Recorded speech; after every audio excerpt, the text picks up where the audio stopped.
ನಾನು ಇತ್ತೀಚೆಗೆ ಕೆಲಸದ ಸಲುವಾಗಿ ಬೆಂಗಳೂರಿಗೆ ಶಿಫ್ಟ್ ಆದೆ.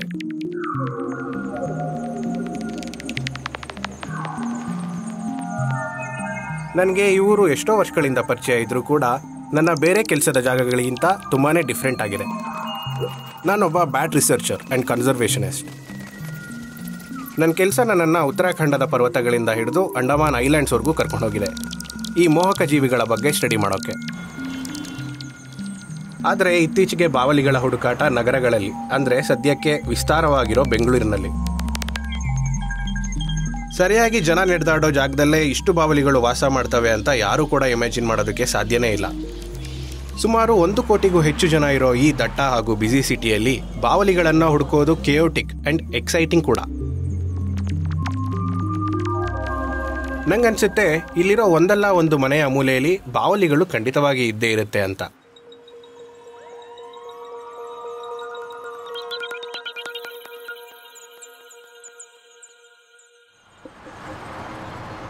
ಸೂರ್ಯ ಮುಳುಗ್ತಿದ್ದಂತೆ ಈ ಊರಲ್ಲಿ ಬಾವಲಿಗಳು ವಾಸ ಮಾಡೋ ಸುಮಾರು ಜಾಗಗಳು ನೋಡಕ್ ಸಿಗತ್ತೆ.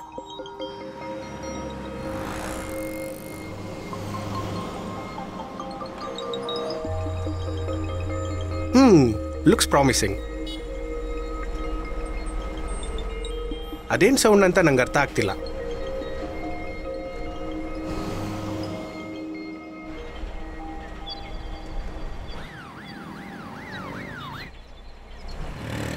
ಬೇರೆ ಬೇರೆ ಜಾತಿ ಬಾವಲಿಗಳು ಬೇರೆ ಬೇರೆ ಫ್ರೀಕ್ವೆನ್ಸಿಲಿ ಕೂಗ್ತವೆ.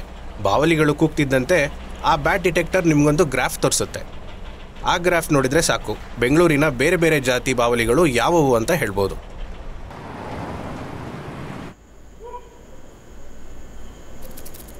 ಬ್ಯಾಟ್ ಬ್ಯಾಟ್ ಬ್ಯಾಟ್ ಬ್ಯಾಟ್ ಯಾ ನಾನು ಈಗ ತಾನೇ ಒಂದು ಗ್ರೇಟರ್ ಎಲ್ಲೋ ಹೌಸ್ ಬ್ಯಾಟ್ ನೋಡಿದೆ. ಆದರೆ ಅದು ನಿಜಕ್ಕೂ ಗ್ರೇಟರ್ ಎಲ್ಲೋ ಹೌಸ್ ಬ್ಯಾಟ್ ಅಥವಾ ಬೇರೆ ಜಾತಿಯೋ ನನಗೆ ಹೇಳೋಕ್ಕಾಗ್ತಿಲ್ಲ. ಯಾಕಂದರೆ ನೀವು ನೋಟಿಸ್ ಮಾಡಿ, ನಾವು ನಿಂತಿರೋ ಸ್ಟ್ರೀಟ್ ಲೈಟಿಂದ ಕಾನ್ಸ್ಟೆಂಟ್ ಆಗಿ ಬ್ಯಾಕ್ಗ್ರೌಂಡ್ ನಾಯ್ಸ್ ಬರ್ತಿದೆ. ಮತ್ತಿವೆಲ್ಲ ಈ ಸಿಟಿಗಳಲ್ಲಿ ಬಾವಲಿಗಳ ಶಬ್ದ ರೆಕಾರ್ಡ್ ಮಾಡುವಾಗಿನ ಚಾಲೆಂಜಸ್. ಒಂದು, ತುಂಬ ಟ್ರಾಫಿಕ್ ನಾಯ್ಸ್ ಜಾಸ್ತಿ ಇರುತ್ತೆ. ಇಲ್ಲಾಂದರೆ ಸೈಲೆಂಟ್ ಆಗಿರೋ ಬೀದಿಲಿ ಎಲೆಕ್ಟ್ರಿಕಲ್ ಸೌಂಡ್ಸ್ ಜಾಸ್ತಿ. ಅದನ್ನೇ ಈ ಅಲ್ಟ್ರಾಸೌಂಡ್ ಡಿಟೆಕ್ಟರ್ಸ್ ಪಿಕ್ ಮಾಡ್ತವೆ.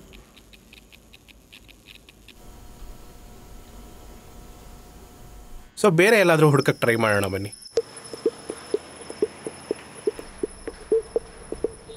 ಆ ಅರಳಿ ಮರದಲ್ಲಿ ಹಣ್ಣು ಬಿಟ್ಟರೆ ಮೇ ಬಿ ಫ್ಲೈಯಿಂಗ್ ಫಾಕ್ಸ್ಗಳಿಗೆ ಒಳ್ಳೆ ಜಾಗ ಆಗುತ್ತೆ. ಬೆಂಗಳೂರಲ್ಲಿ ಕಾಮನ್ ಆಗಿ ಸಿಗೋ ಈ ಮರನ ನಾನು ಹುಡುಕ್ತಾನೆ ಇದ್ದೀನಿ.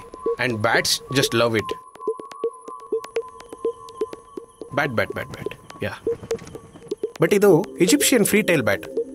ಬೇಗ ಆರೋಯ್ತು.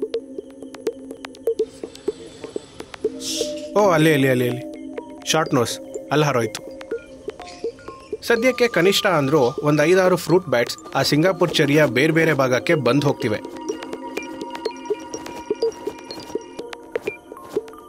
ಆ್ಯಂಡ್ ಇನ್ಫ್ಯಾಕ್ಟ್ ಅಲ್ಲೊಂದಿದೆ ಈಗ.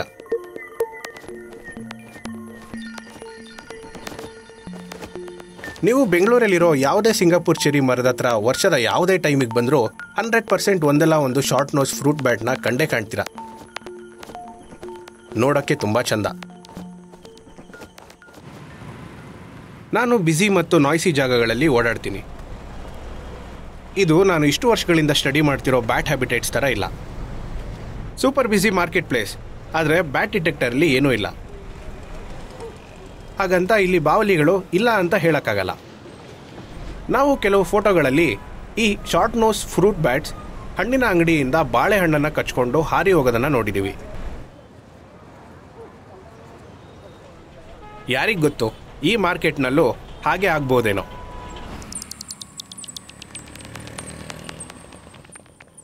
So nothing now, just traffic noise.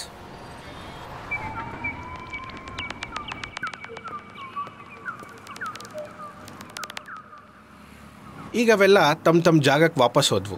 ಈ ಬ್ಯುಸಿ ಸ್ಟ್ರೀಟಲ್ಲಿ ನಮಗಿನ್ನೇನು ಆ್ಯಕ್ಟಿವಿಟೀಸ್ ಕಾಣಲ್ಲ ಅನಿಸುತ್ತೆ. ಬೆಂಗಳೂರಿನ ಕೆಲವು ಹಳೆ ಏರಿಯಾಗಳಲ್ಲಿ ಕಾಂಪೌಂಡ್ನಲ್ಲಿರೋ ಮರಗಳಿರೋ ಮನೆಗಳಿದ್ವು. ಈ ಬಾವಲಿಗಳಿಗೆ ಜಾಗ ಕೊಡೋಕಂತಲೇ ಇದಾವೇನೋ ಅನ್ಸೋದು. ಈ ಮನೆಗಳ ಮಧ್ಯದಲ್ಲಿರೋ ಕೆಲವು ಜಾಗಗಳಲ್ಲಿ ನಾನು ಒಂದೆರಡು ಬಾವಲಿಗಳನ್ನು ನೋಡಿದ್ದೆ.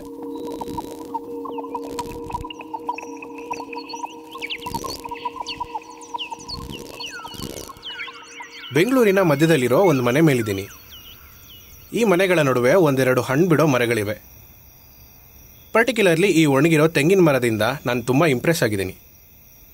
ನಿಮ್ಗೆ ಅನಿಸ್ಬೋದು ಈ ಒಣಗಿರೋ ತೆಂಗಿನ ಮರ ಯಾವುದಕ್ಕೂ ಯೂಸ್ ಇಲ್ಲ ಅಂತ. ಬಟ್ ಇದರ ಜೋತು ಬಿದ್ದಿರೋ ಒಣಗಿದ ಗರಿಗಳು ಬಾವಲಿಗಳಿಗೆ ಮಲ್ಗೋಕೆ ಒಳ್ಳೆ ಜಾಗ. ಆ ಬಾವಲಿ ಮತ್ತೆ ಬರಬೇಕಿಲ್ಲಿ. ಅದೇನು ಮಾಡೋಕ್ಕೆ ಟ್ರೈ ಮಾಡ್ತಿತ್ತು ಅಂತ ತಿಳ್ಕೊಬೇಕಿದೆ. ಓಕೆ, ಬಟ್ ಐ ಮೀನ್ ಇದೊಂದೊಳ್ಳೆ ಜಾಗ. ಬಟ್ ಇದೊಂದೇ ಇಲ್ಲಿ ನಿಲ್ಲೋ ಹಾಗೆ ಕಾಣಲ್ಲ. ರಾತ್ರಿ ಕಳೆಯೋಕೆ ಬೇರೆ ಜಾಗ ಹುಡುಕ್ತಿದೆ ಅನ್ಸುತ್ತೆ.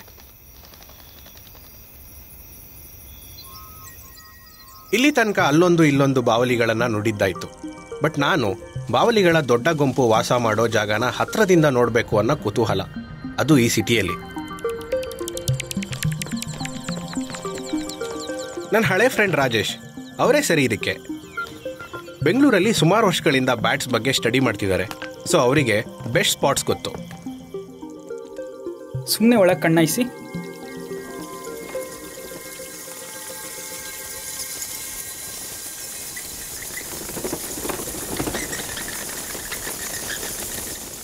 ನೋಡಲ್ಲಿ ಆಲ್ಮೋಸ್ಟ್ 5000 ರೋಸೆಟಸ್ ಲೆಶ್ನಾಲ್ಟಿಸ್ ಇವೆ. ಇದು ಫುಲ್ಬೂಸ್ ಫ್ರೂಟ್ ಬ್ಯಾಟ್.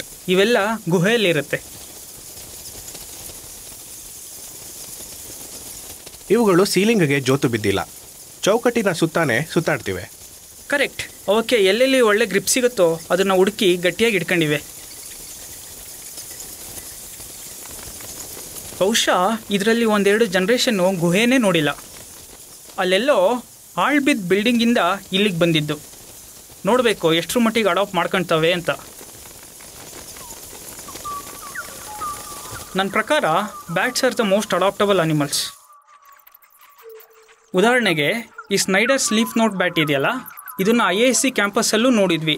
ಅದನ್ನೇ ಪಾಸಿ ಟವರ್ ಆಫ್ ಸೈಲೆನ್ಸಲ್ಲೂ ಡಾಕ್ಯುಮೆಂಟ್ ಮಾಡಿದ್ವಿ. ಇದರ ಕಾಲ್ ಫ್ರೀಕ್ವೆನ್ಸಿ ಬೇರೆ ಬೇರೆ ಇದೆ, outside of Bangalore versus inside Bangalore. So the bat has really adapted with in a short distance.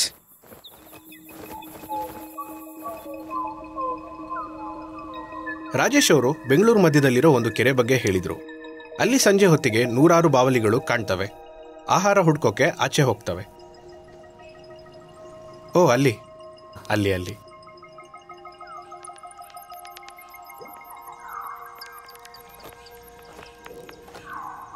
ಅವು ರೆಡಿ ಆಗ್ತಿರವೆ ಅನ್ಸುತ್ತೆ. ಐ ಮೀನ್ ನಾವು ಹೇಗೆ ಬೆಳಿಗ್ಗೆ ಎದ್ದು ಹಲ್ಲುಜ್ಜಿ ರೆಡಿ ಆಗ್ತೀವಲ್ಲ ಹಾಗೆ.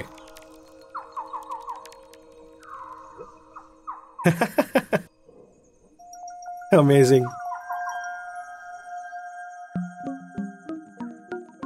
ಹೀಗೆ ಲೆಕ್ಕ ಇಲ್ದಿರೋ ಅಷ್ಟು ಬಾವಲಿಗಳು ನೂರಾರು ಜನ ರಿಲ್ಯಾಕ್ಸ್ ಆಗೋಕೆ ಬರೋ ಜಾಗದಲ್ಲಿ ತಮ್ಮ ದಿನ ಶುರು ಮಾಡೋದನ್ನ ನೋಡೋದೇ ಖುಷಿ.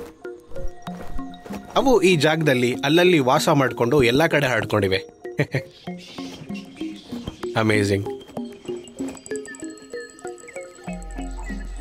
ಎಷ್ಟೊಂದು ಜನ ವಾಕ್ ಮಾಡ್ತಿದ್ರು, ಯಾರಿಗೂ ಇಲ್ಲಿ ಇಷ್ಟೊಂದು ಬ್ಯಾಟ್ಸ್ ವಾಸ ಮಾಡ್ತಾವಂತ ಯಾರೂ ಇಮ್ಯಾಜಿನ್ ಮಾಡಿರಲ್ಲ. ಇವು ಎದೆವರೆಗೂ ನೀರಲ್ಲಿ ಇಳಿದು ಗರಿಗಳನ್ನು ಒದ್ದೆ ಮಾಡಿಕೊಂಡು ಅಲ್ಲಿಂದ ಹತ್ರದ ಮರಕ್ಕೆ ಹಾರಿ ಹೋಗಿ ತಮ್ಮ ಒದ್ದೆ ಆದ ಗರಿಗಳಿಂದ ನೀರು ಕುಡಿತವೆ.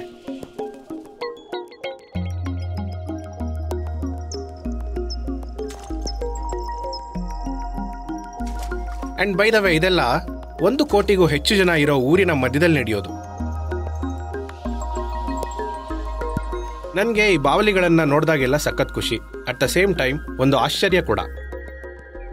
ಇವು ಹಾರೋದಷ್ಟೇ ಅಲ್ಲ, ಮನುಷ್ಯನನ್ನು ಸೇರಿಸಿ ಬೇರೆ ಯಾವ ಸಸ್ತನಿ ಪ್ರಾಣಿಗಳಿಗೂ ಸಾಧ್ಯ ಆಗದಿರೋ ಎಲ್ಲವನ್ನೂ ಇವು ಮಾಡ್ತವೆ.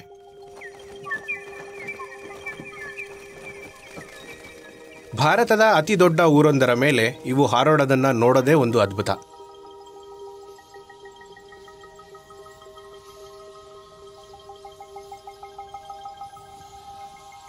ಸದಾ ಬೆಳವಣಿಗೆಯಲ್ಲಿರೋ ಈ ನಮ್ಮ ಊರಲ್ಲಿ ಈ ದೃಶ್ಯ ಯಾವಾಗಲೂ ಹೀಗೆ ಇರಬೇಕು ಅನ್ನೋದೇ ನನ್ನ ಆಸೆ.